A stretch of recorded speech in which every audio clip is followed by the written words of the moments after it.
সাবেক প্রধানমন্ত্রী শেখ হাসিনার উপদেষ্টা সালমান এফ রহমানকে দুটি মামলায় আরও ৭ দিনের রিমান্ড মঞ্জুর করেছে আদালত। সকালে ঢাকার চিফ জুডিশিয়াল ম্যাজিস্ট্রেট আদালতে আনা হয় সালমান এফ রহমানকে। এ সময় ঢাকা জেলার দোহার ও নবাবগঞ্জ থানার দুটি বিস্ফোরক ও হত্যা চেষ্টা মামলায় তার ৭ দিন করে রিমান্ড আবেদন করে পুলিশ। পরে শুনানি শেষে সালমান এফ রহমানের দোহার থানায় মামলায় ৩ দিন ও নবাবগঞ্জ থানায় মামলায় ৪ দিনের রিমান্ড মঞ্জুর করে আদালত।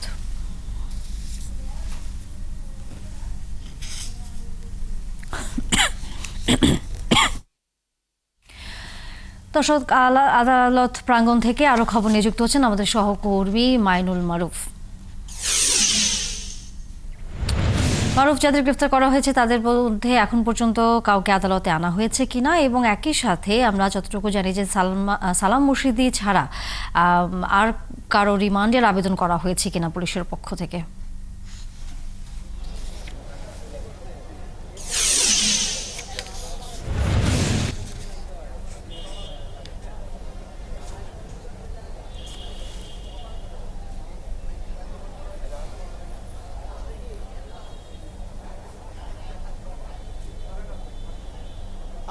তানিয়া, আপনি যেমনটা বলছিলেন যে তার গতকাল রাত থেকে তাদেরকে গ্রেফতার করা হয়েছে এবং গ্রেফতারের পর আজ কিন্তু তাদেরকে আদালতে আনার কথা, এবং এখন পর্যন্ত সালাম মুর্শিদির যে পুলিশ সালাম মুর্শিদির 10 দিনের রিমান্ড আবেদন করেছেন। তা আদাবর থানার একটি মামলায়, হত্যা মামলা।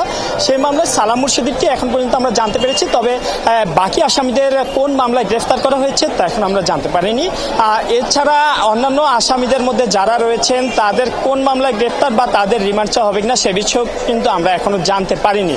তবে আজ কিন্তু মোট 5 জন, যারা এর মধ্যে রয়েছেন আওয়ামী লীগের সাবেক আওয়ামী লীগ সরকারের 2 জন সাংসদ এবং সাবেক প্রধানমন্ত্রী শেখ হাসিনার মুখ্য সচিব ও সাবেক সচিব, যুব ক্রিয়া সচিব রয়েছেন, তাদেরকে কিন্তু আদালতে আনা হবে। এবং আমরা এখন কিন্তু যতদূর জানতে পেরেছি তাদের আদালতে এনে রিমান্ড চাওয়া হতে পারে, এবং রিমান্ডের মাধ্যমে তাদের কাছ থেকে যে জুলাই আগস্ট মাসে যেই হত্যাকাণ্ড ঘটেছে সেই হত্যাকাণ্ডের বিষয়ে গুরুত্বপূর্ণ তথ্য তাদের কাছে চাওয়া হতে পারে, বা গুরুত্বপূর্ণ তথ্য আদায়ে তাদের জিজ্ঞাসাবাদ হতে পারে।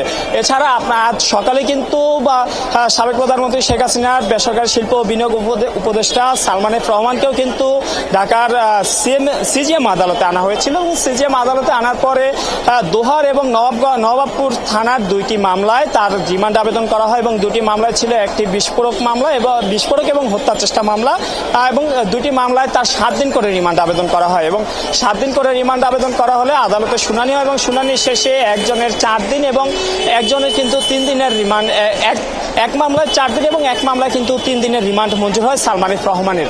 এবং এই সময় সালমান এফ রহমানের আইনজীবীরা সালমান এফ রহমানের রিমান্ড বাতিল চান, তবে যেহেতু মামলাটিতে তাকে পরোক্ষ আসামি করা হয়েছে, তিনি নির্দেশদাতা হিসেবে উল্লেখ করা হয়েছে গুরুত্বপূর্ণ তথ্য আদায়ের জন্য, শুনানি শেষে আদালত এই রিমান্ড মঞ্জুর করেন।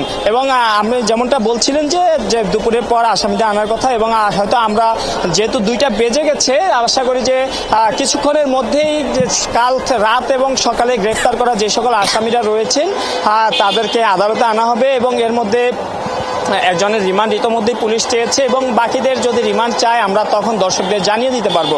তবে এখন পর্যন্ত বাকিদের কোন মামলায় গ্রেফতার করা হয়েছে বা এই ঢাকার কোন কোন মামলায় তা কিন্তু আমরা এখনো জানতে পারিনি। তবে জানতে পারলে অবশ্যই আমরা আপনার মাধ্যমে দর্শকদেরকে জানিয়ে দিতে পারবো। এবং আমাদের সাথে যুক্ত হয়ে মাইনুল মারুফ, আপনি সর্বশেষ খবর জানাচ্ছিলেন আদালতের। দর্শক সহকর্মী মাইনুল মারুফ ছিলেন এতক্ষণ আদালত প্রাঙ্গণ থেকে।